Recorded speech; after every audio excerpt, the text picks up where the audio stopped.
اب آیت کی منگنی کہاں ہوئی؟ سلان نام کا نام شارق سلان تو نہیں ہے؟ پھر تباہ کیا نا، میں تمہاری زندگی تباہ میں شارق سے رشتہ جوڑ چکی ہوں، اس سے شادی کر کے میری مجبوری کی سزا خود کو نہ دو، بات کرتا ہوں تم سے۔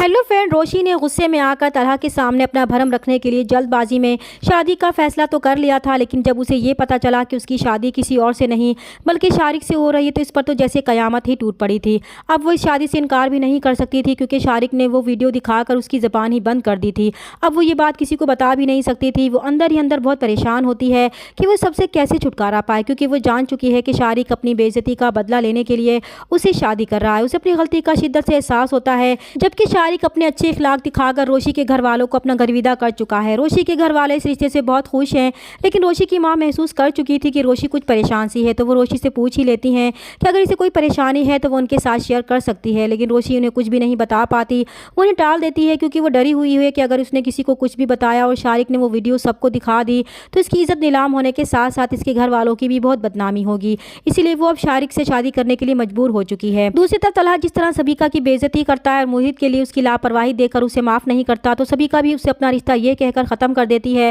کہ وہ اس لائق ہی نہیں ہے کہ اسے چاہا جائے، کیونکہ اس رشتوں میں بیلنس کرنا ہی نہیں آتا۔ جب بابی صاحب طلحہ سے پوچھتے ہیں کہ انہیں پتہ چلا تھا کہ سبیکا آئی تھی لیکن پھر فوراً چلی بھی گئی، خیریت تو تھی، تو طلحہ انہیں بتاتا ہے کہ اب اس کا سبیکا سے کوئی رشتہ نہیں ہے، وہ اب سبیکا سے شادی نہیں کرے گا کیونکہ اسے احساس ہو چکا ہے کہ اس کا سبیکا سے شادی کرنے کا فیصلہ ہی غلط تھا، کیونکہ سبیکا موہت کا خیال نہیں رکھ سکتی۔ اگر کوئی موہت کا خیال رکھ سکتا ہے تو وہ روشی ہے۔ تب بابی صاحب کہتے ہیں کہ انہیں بہت افسوس ہے کہ یہ بات اسے دیر سے سمجھ آئی ہے، اور یہ بات طلحہ بھی جانتا ہے کہ اس نے روشی کا دل توڑنے کے ساتھ ساتھ موہت کے ساتھ بھی زیادتی کر دی تھی، لیکن اب وہ چاہ کر بھی کچھ ٹھیک نہیں کر سکتا تھا۔ دوسری طرف شارق اس ویڈیو کو لے کر بار بار روشی کو ٹارچر کرے گا اور کہے گا کہ اس نے کیسے سوچ لیا تھا کہ وہ اس کی زندگی تباہ کر کے خوش رہے گی۔ اب وہ دیکھتی جائے کہ وہ کیسے اس کی زندگی تباہ کرتا ہے، جس طرح اس نے اس کا پورا کیریئر تباہ کیا بالکل ویسے ہی وہ اس کی زندگی تباہ کر دے گا، اور پھر روشی کو مزید ٹارچر کرنے کے لیے وہ اس کے گھر والوں سے روشی کو اپنے ساتھ ڈنر پر لے جانے کی اجازت مانگتا ہے، تو روشی کے گھر والے خوشی خوشی اجازت دے دیتے ہیں کہ شارق جیسا خوش اخلاق اور نیک لڑکا ان کی روشی کا نصیب بن رہا تھا۔ جب وہ روشی کو ڈنر پر لے کر جائے گا اور اسے پھر سے ڈرانے کی کوشش کرے گا تو روشی اسے صاف صاف کہے گی کہ وہ اسے بلیک میل کرنا بند کر دے،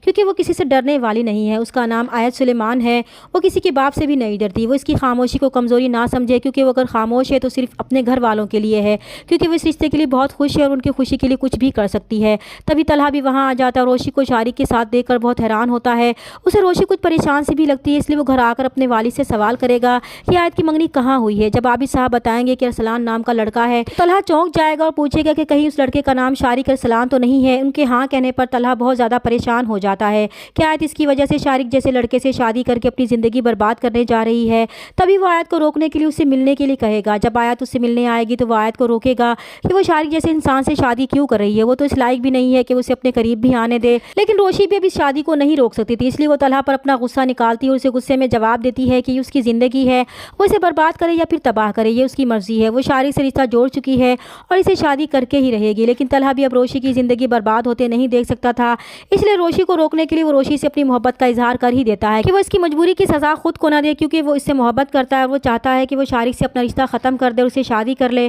تو روشی طلحہ کا یہ اقرار سن کر حیران ہوتی ہے، لیکن وہ اسے اپنی مجبوری نہیں بتا پائے گی کہ وہ کس وجہ سے شارق سے شادی کرنے پر مجبور ہے۔ تبھی وہ طلحہ کو جواب دیتی ہے کہ وہ شارق سے شادی کے لیے راضی ہے، اس لیے بہتر ہے کہ وہ بھی اس معاملے سے دور رہے۔ روشی کے اس دو ٹوک جواب سے طلحہ بہت پریشان ہوتا ہے کہ آخر وہ شارق سے شادی پر اتنی بضد کیوں ہے۔ ضرور کوئی تو ایسی بات ہے جو روشی اسے چھپانے کی کوشش کر رہی ہے، ورنہ وہ شارق جیسے شخص کی حقیقت جانتے ہوئے بھی اتنی آسانی سے اسے شادی کرنے پر کیسے راضی ہو سکتی ہے۔ چینل پر نئے تو پلیز چینل کو سبسکرائب کر دیں۔ ملتے ہیں نیکسٹ ویڈیو میں، تب تک کے لیے اللہ حافظ۔